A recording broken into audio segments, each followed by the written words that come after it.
안녕하세요. 3월 15일 KB 리서치 모닝 미팅 시작하겠습니다. 먼저 전일 증시 동향 알아보겠습니다. 김지원 의원입니다. 네, 안녕하세요. 시황팀 김지원입니다. 증시 동향 정리하겠습니다. 전일은 미 PPI와 소매 판매를 앞두고 국내도 강망세가 작용했습니다. 미 증시에서 테슬라와 엔비디아의 하락에 국내도 전기차주와 반도체주가 약세를 보였습니다. 그러나 코스피는 외국인과 기관의 매수세에 힘입어서 22년 4월 이후 처음으로 2,700선을 돌파한 반면 코스닥은 테슬라의 급락에 따른 2차전지 약세 흐름 속에 5거래일 만에 하락했습니다. 금융위원회가 기관 투자자들의 밸류업 동참을 위해 스튜어드십 코드 가이드라인을 개정한다는 소식에 저 PBR주가 강세를 보였고 기관 자금이 유입되면서 코스피 상승을 견인했습니다. 또한 중국의 조선 해운업 분야 불공정 무역 행위에 대한 미 정부의 조사 착수 가능성이 보도된 이후 미중 갈등 이슈가 반사수의 기대감으로 이어지면서 최근 부진했던 조선주의 급등이 나타났습니다. 해외 증시 살펴보겠습니다. 미 증시는 생산자 물가가 예상을 크게 상회하며 6월 금리 인하론이 후퇴했고 국채금리 급등세 부담에 증시도 약세를 보였습니다. 다만 낙폭은 제한되는 모습입니다. 2월 생산자 물가는 전월 대비 0.6%, 전년 대비 1.6% 오르며 예상을 각각 크게 상회했습니다. 또한 2달 연속으로 예상을 상회한 수치를 나타냈습니다. 소매 판매는 증가세가 유지되었지만 예상을 하회하면서 소비 둔화 신호로 평가되는 모습이고요. 실업보험 청구자 수는 감소하면서 고용의 견조세를 다시 한번 확인했습니다. 종목별로는 테슬라가 UBS가 165달러로 목표가를 하향하면서 이틀 연속 4%대 급락했고 엔비디아가 3%대 하락하는 등 반도체주도 약세를 보였습니다. 중국 증시는 당국의 설비 투자 확대 계획에도 투자 심리가 크게 회복되지 못하면서 주요 지수가 장중 반락 후 하락 마감했고 유럽 증시는 미국 생산자 물가가 고착화된 모습을 보인 영향에 대부분 하락했습니다. 미국 10년물 국채 수익률은 생산자 물가 부담에 6월 인하론이 후퇴하면서 10bp대 급등하는 모습을 보였고 달러 역시 예상을 상회한 물가 영향에 점도표 조정 전망이 우세해지면서 강세를 보였습니다. 유가는 국제에너지기구가 전 세계 원유 수요 전망치를 상향했다는 소식에 상승하면서 배럴당 80달러 선을 돌파했습니다. 관전 포인트 짚어보겠습니다. 미국 CPI에 이어서 PPI도 예상을 상회했고 소매 판매는 소폭 부진한 가운데 재화 부분의 디스인플레이션이 끝났을 가능성이 우려로 제기되는 모습입니다.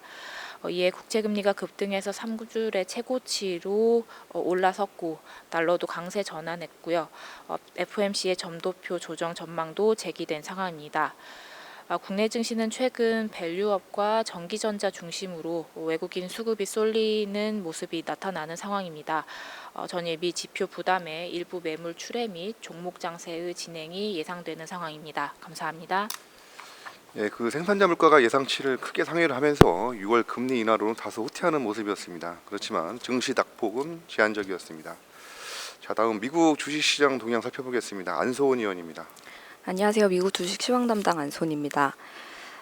미국 성장주 안에서 반도체 업종의 쏠림이 상당한 상태입니다. 성장주를 반도체 업종과 나머지 업종들로 나눠서 멀티플을 비교해 보면 오른쪽 차트에서 보시는 것처럼 이전에 겪어보지 못한 수준으로 멀티플 격차가 굉장히 커져 있는 걸 확인하실 수 있습니다. 반도체 쏠림과 가열 우려가 형성될 만한 환경이다라고 생각합니다.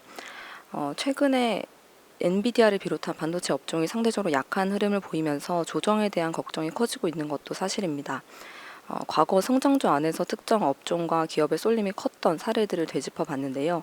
지금의 반도체 쏠림과 유사하게 2010년대 중반에는 성장주 안에서 유통 업종의 쏠림이 심했습니다. 아마존이 가파른 성장세를 보였던 시기이기 때문인데요. 그 당시에 성장주 안에서 유통업종의 상대 멀티플은 지금 반도체 업종의 상대 멀티플보다 더 높은 수준까지 올라간 바 있습니다. 하지만 유통업체의 쏠림 그 자체가 주가에 미친 영향은 크지 않았다라는 것이 확인됩니다. 상대 멀티플이 고점을 찍었던 시기에 유통업종 주가가 잠시 흔들리긴 했지만 하락폭 10% 미만의 얕은 조정이었다라고 볼 수가 있습니다. 당시 유통업종 주가에 실질적으로 더 큰 타격을 줬던 건 거시경제 요소였는데요. 오른쪽 두 번째 차트에서 보시는 것처럼 2018년 유통업종 주가는 짧은 조정을 지나간 뒤에 30% 이상의 큰 폭의 하락을 겪었는데 이때의 파월 의장의 중립금리 발언으로 통화 긴축 우려가 급부상했던 그런 시기였기 때문입니다. 이렇게 유통업종 사례를 기반으로 보면 지금 반도체 주가의 과열과 쏠림 우려 자체는 크게 위협이 되지 않을 수 있다고 생각합니다.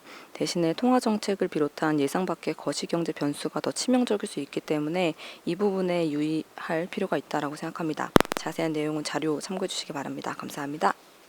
현재 그 반도체 업종의 시장에 관심이 쏠려 있는데요. 나머지 업종들 대비해서 반도체 업종의 12개월 선행 PER은 현재 1.3배 수준입니다. 그래서 AI 수혜 기대감이 떠오르면서 반도체 쏠림과 그 과열 우려가 충분히 형성될 수 있는 환경이라고 볼 수가 있겠는데, 지금의 반도체 쏠림과 비슷한 2010년대 성장주 내 유통업종의 쏠림 사례를 이제 비교를 해봤습니다. 그래서 물론 이제 상대 멀티플이 고점을 찍었던 시기에 유통업종 주가가 잠시 흔들렸지만 하락폭은 10% 미만이었고, 소폭의 조정 이후에 오히려 주가는 다시 상승하는 그런 패턴을 보여줬습니다. 12개월 선행 이익 전망의 우상향이 계속되면서 멀티플 쏠림이 완화된 건데요. 당시 유통업종 주가 실질적으로 타격을 준 것은 과도한 쏠림에 대한 우려보다는 거시경제 측면의 불안 요인이었다고 합니다. 그래서 지금의 과거 유통업종 사례를 비교해 보면 반도체 쏠림이 지금 강해졌지만 오히려 상대 멀티플 수준은 시장은 이미 겪어봤다는 거죠. 그래서 쏠림이 지금보다 더 심화될 수 있음을 의미할 수 있는 거고, 이 펀더멘털이 우위가 계속되는 한 엔비디아를 비롯한 반도체 업종 주가의 가장 큰 리스크는 쏠림이나 그런 과열에 대한 우려가 아니라서 그냥 거시경제 그런 문제가 오히려 영향을 미칠 수 있다라는 그런 안소은 의원의 코멘트였습니다. 자, 다음은 전기차 배터리 3월 동향 업데이트 한번 살펴보겠습니다. 이창민 의원입니다. ITLS 이창민입니다. 전기차 시장 전환이 둔화되고 있는 모습들이 확인이 되고 있습니다. 사실 레거시 업체들의 주가에는 꼭 부정적으로 작용하지는 않고 있는데요. 이제 그들 같은 경우도 전기차 쪽으로 투자를 많이 해놓은 상황이기 때문에 감가비 부담 등이 발생을 하지만 어쨌든 미래차 업체들보다는 상황이 괜찮기 때문입니다. 레거시 업체들 합산 시가총액 지난 1개월간 7.6% 상승했습니다. 반면에 미래차 업체들의 시가총액은 5% 수준으로 감소를 했습니다. 그리고 EV 가격이 하락하고 있는 부분은 긍정적이라고 판단을 할 수 있지만 또 중고 EV 가격이 하락하는 부분도 소비자들이 전기차 신차를 기피하는 원인으로 추측이 되고 있어서 시장 상황이 녹록지 않다는 점을 확인할 수 있었습니다. 장기적으로는 2026년까지 이제 OEM들이 공격적인 저가형 신차, 전기차 신차를 출시할 걸로 예상을 하고 있습니다. 이런 부분은 이제 중고차 가격 하락, 성장률 회복의 방해 요인으로 계속 이어질 걸로 예상을 하고 있고요. 특히 이제 하이브리드 차량 판매가 확대되는 점이 확인이 되고 있는데, 사실 순수 전기차 대비해서 배터리 탑재 용량이 7분의 1 수준으로 작기 때문에 또 그리고 최근에 중국 쪽에서 확대되고 있는 경영 전기차 쪽도 배터리 탑재 용량이 굉장히 낮기 때문에 배터리에 대해서 긍정적으로 봤던 그런 이제 대당 탑재 용량 확대 시나리오와는 사뭇 다른 전개가 이어지고 있어서 섹터에 대해서 좀 보수적으로 볼 필요가 있다고 판단을 하고 있습니다. 특히 이제 중국 같은 경우는 이제 비중국 지역의 전기차 성장 속도에 큰 차이가 벌어지고 있는 점과 좀 사뭇 다른 모습을 보여주고 있습니다. 빠른 성장을 보여주고 있고, 특히 이런 부분은 이제 저가 전기차 모델 영향이 좀 크다고 판단을 하고 있는데요. 사실 우리나라 업체들에게 있어서는 별다른 이제 수혜가 없는 마켓이기 때문에 그런 부분은 조금 아쉬운 포인트이긴 합니다. 2차 전지를 살펴보면은 실적과 시향의 바닥은 일단 2분기라고 판단을 하고 있습니다. 2차전지 소재 쪽에서도 말씀드리겠지만 일단 리튬과 니켈 등 원자재가 1분기에 드디어 저점 대비해서 반등에 성공한 부분이 있기 때문에 이런 부분은 2분기 이후에 실적 모멘텀으로 작용할 수 있다고 판단을 하고 있습니다. 이제 다만 리튬 가격 같은 경우는 수요보다는 공급 쪽의 원인으로 가격이 올랐기 때문에 이후에 폭등 시나리오는 좀 가능성이 제한적이라고 판단을 하고 있습니다. 공급 쪽에서 어떤 일이 있었냐 하면은 리튬 가격이 일단 캐시 코스트를 저희는 하향으로 추정을 하고 있습니다. 그래서 이제 일부 업체들이 감산을 했고 당연히 공급이 줄어서 가격이 올라갈 수 있었다.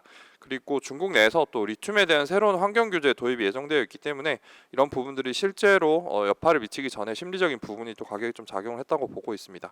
다만 이제 앞서 말씀드린 대로 이렇게 공급 쪽에서는 아주 큰 이슈가 발생하지 않는 한 영향이 제한적인데, 반면에 이제 수요는 계속해서 좀 둔화된 상황이기 때문에 이러한 근본적인 수요 개선 없이는 리튬 가격의 상승폭은 제한적일 것으로 전망을 하고 있고, 이런 부분에 실적 영향을 받는 국내 업체들의 실적도 2분기를 바닥으로 볼 수 있겠지만 이후에 뭐 큰 폭의 반등 이런 부분을 기대하기는 아직 좀 이르다라고 판단을 하고 있습니다. 이상입니다. 네, 그 전기차 시장으로의 전환이 느려짐에 따라서 그 레거시 업체들의 전기차 판매 관련 손익에는 이제 부담으로 작용을 하고 있었습니다. 그렇지만 지난 1개월간 주요 레거시 업체들이 합산한 시가총액은 7.6% 증가를 했고, 반면에 미래차 업체들의 시가총액은 4.9% 감소를 했습니다. 한편 이처럼 전기차 전환이 느려지면서 2차 전지 소재와 그 전지 가동률도 하락해서 이제 부담이라고 할 수가 있겠는데요. 전체적으로 자동차 시장을 살펴보게 되면 중국의 친환경차 시장은 빠르게 성장을 하고 있습니다.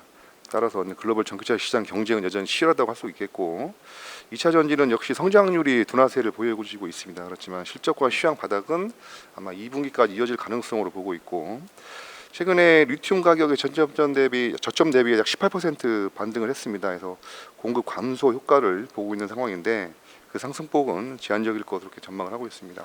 자세한 내용은 레포트를 참조 부탁드리겠습니다. 자, 다음은 에코마케팅 한번 살펴보겠습니다. 최용현 의원입니다. 네, 에코마케팅에 대해서 투자의견 바이 목표 주가 13,000원 유지합니다. 현 주가는 뭐 PER 6배 수준이긴 한데 이제 추가 주가 상승을 위해선 글로벌 성과가 필요하다라고 생각합니다. 에코마케팅 비즈니스 모델이 바뀌기 시작했습니다. 과거에는 이제 자사몰을 지향을 했습니다. 그러다 보니까 이제 국내에서는 성공을 거두었으나 이제 글로벌 진출을 하는데 한계가 있었습니다. 하지만 이제 글로벌 확장을 위해서 자사몰뿐만 아니라 오픈마켓도 이제 적극 활용할 계획입니다. 그래서 저희는 이제 장기적으로 봤을 때 새로운 뭐 성장성을 보여줄 수 있을 것이다라고 생각하고 있습니다. 4분기 같은 경우에는 이제 광고 부분이 기대와 달리 이제 성장을 했습니다. 신규 광고주 영입에 성공을 하면서 이제 영업이익 기준 컨센서스를 상회를 했습니다. 2024년은 에코마케팅이 결국 강조를 하는 건 글로벌입니다. 이제 안다르 같은 경우에도 이제 국내뿐만 아니라 이제 해외로 확장을 할 수 있는지 여부, 그리고 데일리 앵코의 이제 신규 비즈니스와 이제 기존 비즈니스 모두 해외로 확장할 수 있는지를 봐야 되는 상황입니다. 이상입니다. 네, 에코마케팅에 대해서 투자 의견 바이 목표 주가 13,000원을 유지하도록 하겠습니다. 4분기 실적은 그 신규 광고주 수주에 성공을 하면서 매출액은 876억 원, 그리고 영업이익 141억 원을 기록을 하면서 컨센서스를 상회를 했습니다. 그리고 에코마케팅의 그런 비즈니스 모델이 바뀌기 시작했다고 합니다. 과거에는 D2C, 즉 다이렉트 투 컨슈머 모델을 지향을 했는데, 국내 시장에서는 성공을 거두었지만 글로벌 시장 진출에 한계가 있었습니다. 그래서 이제는 글로벌 확장을 위해서 D2C뿐만 아니라 오픈 마켓도 적극 활용할 계획이라는 그런 최영원 의원의 코멘트였습니다. 이상으로 3월 15일 KBL 리서치 모닝 미팅 마치도록 하겠습니다. 감사합니다.